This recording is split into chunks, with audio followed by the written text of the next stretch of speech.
हरियाणा के पूर्व सीएम भूपेंद्र सिंह हुड्डा की सीएम मनोहर लाल को चिट्ठी दी गई है। कोरोना से निपटने के लिए 6 सुझाव हुड्डा की तरफ से मुख्यमंत्री मनोहर लाल को दिए गए हैं। ऑक्सीजन और दवाइयों की कालाबाजारी पर रोक लगाई जाए। तीसरी लहर को देखते हुए कदम उठाए जाने बेहद जरूरी है।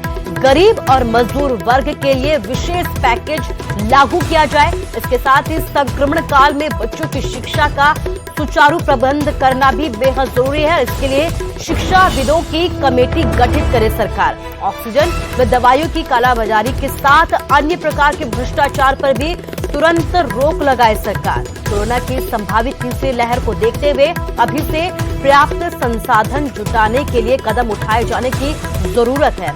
10 शहरों में संक्रमण की पुष्टि के बाद पशुधन को बचाने के लिए एहतियात कदम उठाए जाने बेहद जरूरी है। गरीब, मजदूर व कमजोर वर्ग के लोगों के लिए भी विशेष पैकेज लागू किए जाए। उनकी आय सुनिश्चित की जाए। ग्रामीण अर्थव्यवस्था पर महामारी के कुप्रभाव का आकलन करना, सभी वर्गों को राहत का ऐलान किया जाए। तो ये सुझाव पूर्व मुख्यमंत्री भूपेंद्र सिंह हुड्डा की तरफ से मौजूदा मुख्यमंत्री मनोहर लाल को दिए गए हैं।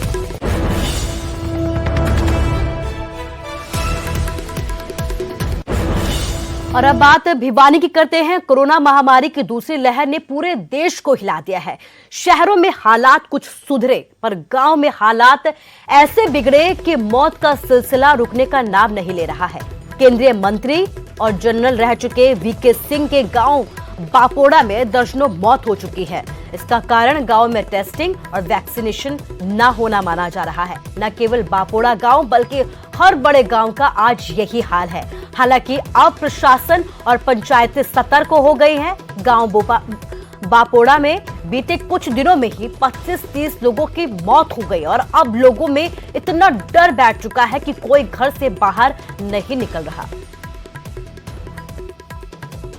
में एक सामूहिक फैसला किया गया, भाई कोई भी आदमी ना तो ताश खेलेगा ना कोई हुक्का पिएगा। वो जो खेलता पाया उसको 500 रुपये जुर्माना पंचायत की ओर से उसके ऊपर लगाया जाएगा।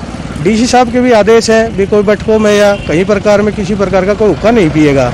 इससे आपस में बैठते तो महामारी ज़्यादा फैलती है। और हमारे गाँव में तो कोरोना महामारी का ज़्यादा प्रकोप हो रहा है। उसके लिए हमने भी गाँव में स्तर पर भी लोगों से कही है, भाई कोई भी आदमी घर से बिना काम मत निकले। जिसको काम हो जरूरी वही घर से जाए। तो ग्रामीण इलाकों में जिस तेजी के साथ कोरोना का संक्रमण फैलता जा रहा है, उसी रफ्तार से प्रशासन और स्वास्थ्य विभाग ने भी कोरोना के खिलाफ लड़ाई के बंदोबस्त शुरू कर दिए हैं। अंबाला में संक्रमण की वजह से अस्पताल मरीजों से भरे पड़े हैं, तो प्रशासन ने अब ग्रामीण इलाकों के स्कूलों को आइसोलेशन सेंटर में तब्दील करना भी अब शुरू कर दिया है। अंबाला के तेपला गांव में एक स्कूल को स्वास्थ्य विभाग ने 23 बेड के आइसोलेशन सेंटर में तब्दील किया है, जहां जरूरत पड़ने पर किसी भी वक्त बेड्स की संख्या बढ़ाकर 50 से भी ज्यादा की जा सकती है। कि वो हमारा जो है 23 बेड की फैसिलिटी है और वो चालू हो चुकी है और उसके अंदर उसकी जो संख्या है, बेड की संख्या है, वो 50 तक बढ़ाई जा सकती है। तो टीम वहाँ पे पहुँच चुकी है। वहाँ पे खाने का इंतजाम और जो बाकी नहाने खाने का और बिजली का इंतजाम सारी तरह से पर्याप्त है।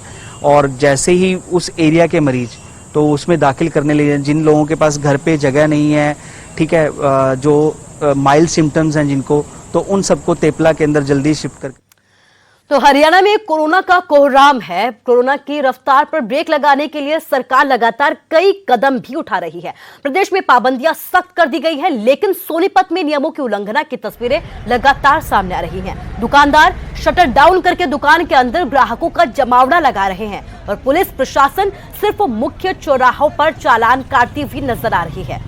ये तस्वीरें सोनीपत की सब्जी मंडी और सबसे पुरानी मार्केट के बड़े बाजार की है, जहां आप देख सकते हैं कि कैसे दुकानदार कोविड-19 नियमों की धज्जियां उड़ा रहे हैं, लेकिन कैमरा देखते ही रफू चक्कर हो जाते हैं। हालांकि पुलिस का यह दावा है कि वो लॉकडाउन को पुख्ता करने के लिए काम कर रही है और अभी तक 21 केस भी दर्ज किए जा चुके हैं। लेकिन तस्वीरें आपके सामने है कि किस तेजी के साथ लोग भी लगातार लापरवाही बरतते हुए नजर आ रहे हैं। किस एफआईआर दर्ज हो चुकी है अब तक? सर, जो आपकी ओल्ड चौकी है उसके एरिया में नाई की दुकान हो, कपड़े की दुकान हो, शूज की दुकान हो, अधिकतर खुली मिली है। जो ताला बंद करके अंदर लोगों को घुसा लेते हैं। काफ़ी दुकानें ऐसी आज खुली मिली, वहाँ पर अंदर से 10-10, 15-15 लोग बाहर निकले। तो वहीं कोविड-19 महामारी ने परस्पर निर्भरता की भावना को सुदृढ़ किया है, जिससे कि पूरा देश इस विपत्ति का एकजुट होकर मुकाबला कर सके। वैक्सीनेशन लगातार जारी है, लेकिन इसके साथ ही जरूरत है कि हम सभी अपना सर्वश्रेष्ठ योगदान दें, जिससे हम एक साथ इस वायरस को हराने की तरफ अपने कदमों को आगे बढ़ा सके। नेटवर्क 18 इस मुहिम में हर कदम पर आपके साथ खड़ा रहेगा। जब तक सभी सुरक्षित नहीं होते, तब तक कोई भी सुरक्षित नहीं होगा। इस सोच के आधार पर हमारे कैंपेन संजीवनी का लक्ष्य ये सुनिश्चित करना है कि वैक्सीन पाना सभी भारतीयों का अधिकार है।